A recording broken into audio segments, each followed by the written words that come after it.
Nag-ayos siya kanina. So ngayon naman, patay ulit. Okay. Una sa lahat, mag-subscribe muna kayo sa aking channel para suportahan ito.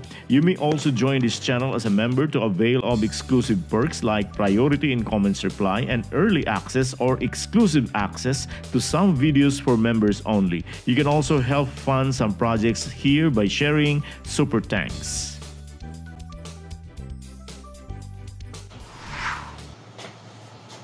Itong ref ko ay mag 7 years na this year. Nabili ko to in December of 2017.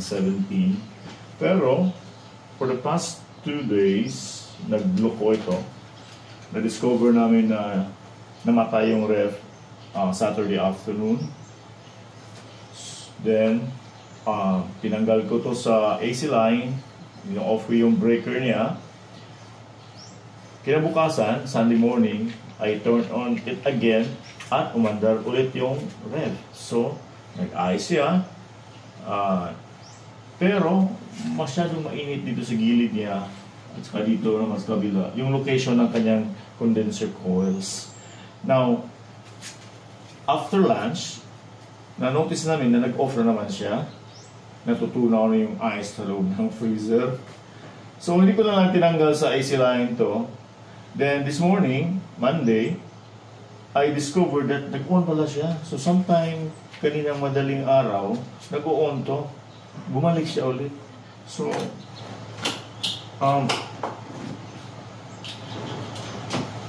makikita dito, nag-ayos siya kanina. So, ngayon naman, patay ulit. Okay? Yung lamig siya.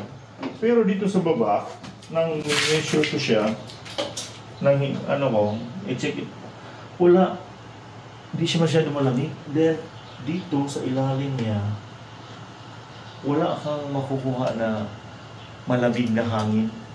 Supposedly, may malakas dito na hangin mula dito sa freezer para yung lamig ng freezer ay ma-share dito sa refrigerator sa pamamagitan ng fan. So, suspect ko, hindi nag-function ang fan nito. Ang fan nito ay nasa loob nasa likod nito. Kasi, ang nangyari, ang model nito is nasa taas yung kanyang freezer, nasa baba ang kanyang ref. So, ang fan ay yan dito para yung hangin, yung lamig dito ay dadalhin ng fan papunta sana dito sa refrigerator. I measured the temperatures sa pamamagitan nito. Now, the freezer, ang temperature is nasa 9.8 degrees Celsius, supposedly below zero siya. And the refrigerator naman ay nasa over 20 degrees Celsius, supposedly nasa 3 degrees Celsius na sana ang temperature ng ref. Kaya may problema na talaga ito. I'll try to open this and check ko yung fan niya kung ano nangyari. So ito na ang forma niya. Tinanggal ko yung cover dito sa freezer. Check natin kung okay yung fan. And I noticed na na-proven ko na ay maayos yung fan niya. I'm using this adapter. It's a 9 volt fan. So 9 volts ginamit ko. Tingnan nyo. Nag-on yung fan. Wala problema ang fan. So, rolled out natin ang fan niya. Some of the wirings here are some sensors. Try natin kung kaya natin i-test yan. Test natin ang supply ng fan kung meron siya. Maliit lang yung test points dito. Ang hirap pa nga.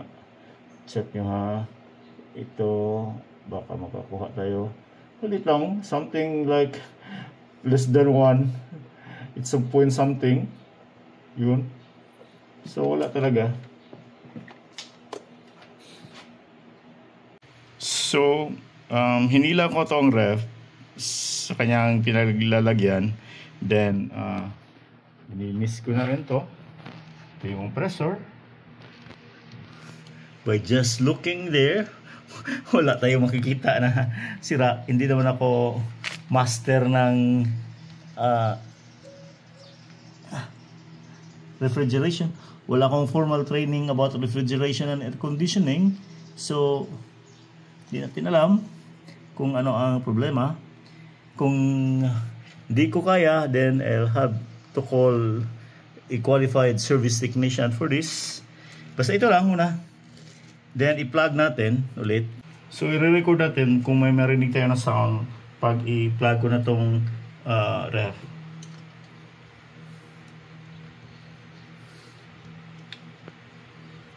Ito na.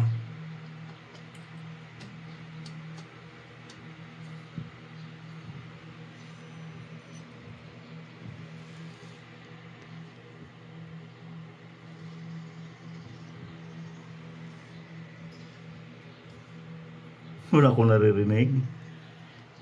Okay. Sa loob naman ng freezer, kitang-kita natin, hindi umandar yung fan. So meaning, hindi pa gumagana yung system natin. Hindi gumagana yung ating compressor.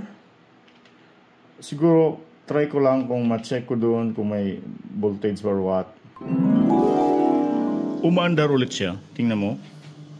Nag-on yung fan.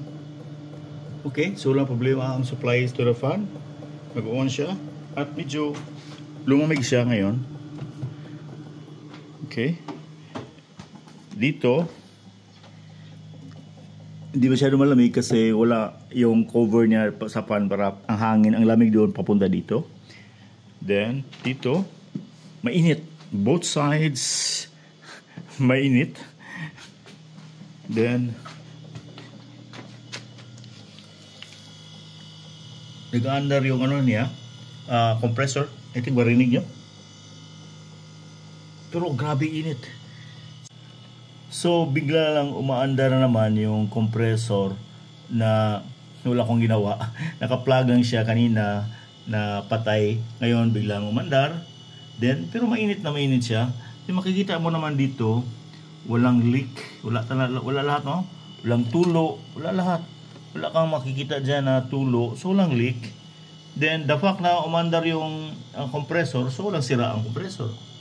Umandar eh. Kaso lang, nag-off siya later. Pag masyadong mainit na siya, automatic siya mag-shut off. Yan ang problema. Alamin natin. Ito yung motherboard niya, hindi ko pa binuksan. Nagre-research muna ako kung siguro yan ang next step ko na. Kasi umandar naman yung fan. So, nirule out natin na walang supply yung fan. Tingnan nyo. Nasa minus 7.5 yung lamig ng freezer. So, bumalik na siya sa normal. Kung ganun ang kanyang lamig.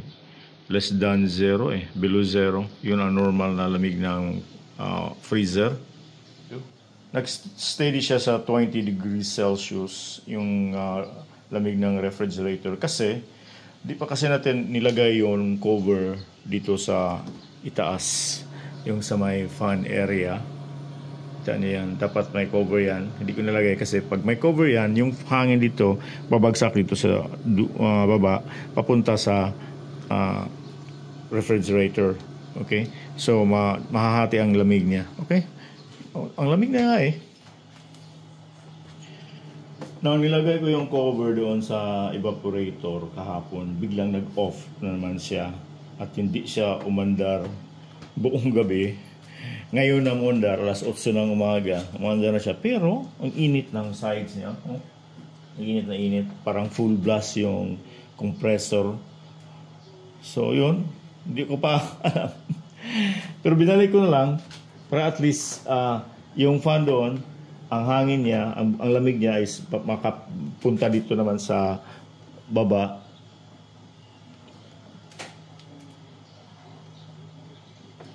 Pero walang hangin, no? Walang lumabas. Kunti lang. Parang hindi nag-on ang fan. Pero kahapon, nag-on yung fan. I-explain ko lang. Sa likuran nitong cover na ito ay andun ang evaporator. yung evaporator ay siya yung nagpapalamig ng refrigerator. Din yung lamig niya ay dinadala ng electric fan dito sa, not electric fan, but yung fan niya mas mismo sa loob, dinadala dito sa freezer compartment at saka naman doon sa baba sa refrigerator or sa fridge compartment. Meron siyang switch dito. This is the cool air control. Actually, this is not electronics. It's just a simple mechanical device na para lang siyang cover na slide mo. Kung slide mo sa gitna, pantay yung hangin na dumaan dito mula sa evaporator, papunta dito sa freezer at saka na doon naman sa ref or sa fridge. Kung ilagay natin dito sa kaliwa, mas nakasarado yung para sa fridge at ang hangin ay papunta lang dito. Kung dito naman sa kabila, ang hangin ay papunta doon mismo sa mas maraming hangin ang bumaba dito doon sa fridge kaysa dito sa freezer. So yun ang setup. Dahil no frost ang ref na ito, ibig sabihin walang mag-accumulate na ice. Ang mangyayari nito ay meron siyang tinatawag na cooling and defrosting period. Okay? Mas mahaba yung cooling period kaysa defrosting. Now, papaano gumawa yung defrosting? Yung defrosting ay matutunaw yung ice kung may extra ice na nag-accumulate na doon sa evaporator. Ang ginawa ng defrosting process ay meron itong heater sa loob sa evaporator. Under the evaporator, meron siyang heater. Yung heater ay nagpa-function, nag-heat siya, siyempre, umiinit, then tinutunaw niya yung ice. At yung ice na natutunaw, yung tubig niya ay babagsak doon sa bucket sa likuran ng ref.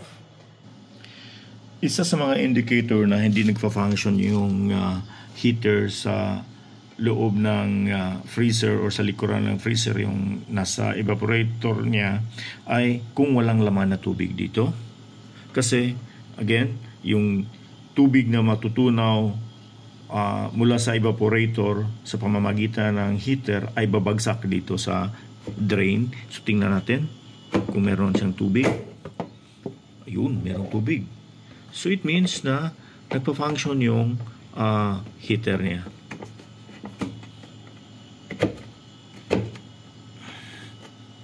So, yun ang process niya.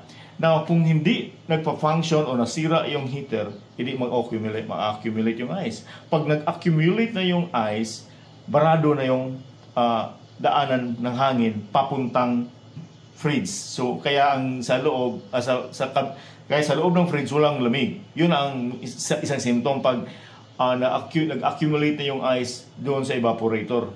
Kasi dito, wala na, sarado na, wala nang hangin dito, hindi na nakamakadaan ng hangin, sarado na kasi puno na ng ice. Now, kung hindi nagpa-function yung heater, it's either sira yung heater or yung tinatawag nating thermodisc or yung sensor niya hindi nagpa-function. Yung sensor niya ay nagdedetermine sa level ng coldness kung dapat na ba siyang i-activate ang heater kasi medyo na may ice na, yun ang magdedetermine. Although, nagpa-function yung ref ko ngayon, pero para sa akin, it's like, it's functioning abnormal because kung makita mo dito yung pinakataas na watts, 165 watts, it means malakas ang takbo ng aking compressor ngayon. Normally, most of the time, yung reading ko dito is below 100, nasa 50 to 60 watts lang. Tataas siya tulad nito, 100 plus, kung lalakas yung andar ng compressor ng ref. Pero, after a while, magbababa naman siya. So, kung sa tingin ng system ng ref na kailangan lakasan ulit yung compressor, then aangat siya. Then, tataas na naman itong reading dito sa aking meter. Pero dito ngayon, all the time, naging ganito siya. 160 to 170. Kanina, umabot siya ng more than 170. So, parang ang inverter function ng ref ay hindi nagpa-function. This compressor is having a variable speed under the EEI series of Panasonic. Pero yung control speed niya ay dinidictate ng inverter board na nandito sa loob. At ang inverter board ay kumukuha ng kanyang parameters para mag-adjust sa speed ng compressor sa pamamagitan ng temperature sensors, electro switches, yung timer for defrost and also door opening. So lahat na yan ay nagko-contribute sa variable speed ng compressor. Gagawa na naman tayo ng observation for the past 24 hours mula pa kahapon. Hindi nag-off tong ref ko at saka malamig siya. Sa ngayon, nasa less than 0 degrees na yung temperature ng freezer. Kanina, kinuha ko yung ice dito at nag-refill ulit ako ng tubig kanina mga 8:30. Dito naman sa kanyang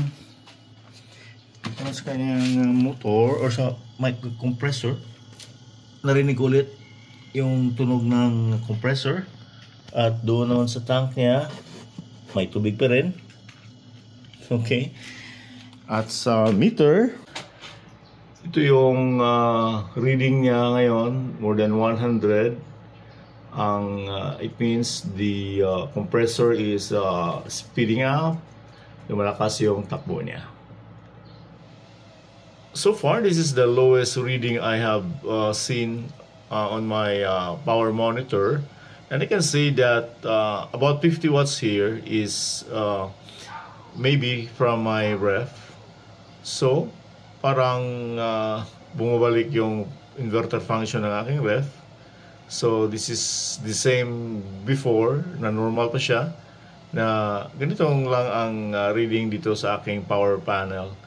And of course, I have other devices, pero di naman masyadong marami ang naka-on sa ngayon. So, kaya it's the ref that is eating much of the electricity here in most cases. So, ito, bumaba na sa 84. Then, tinignan ko yung ref, yung init niya sa gilid, sa compressor coil niya ay hindi warm lang, hindi siya hot, unlike before. So, parang siya, bumalik sa normal.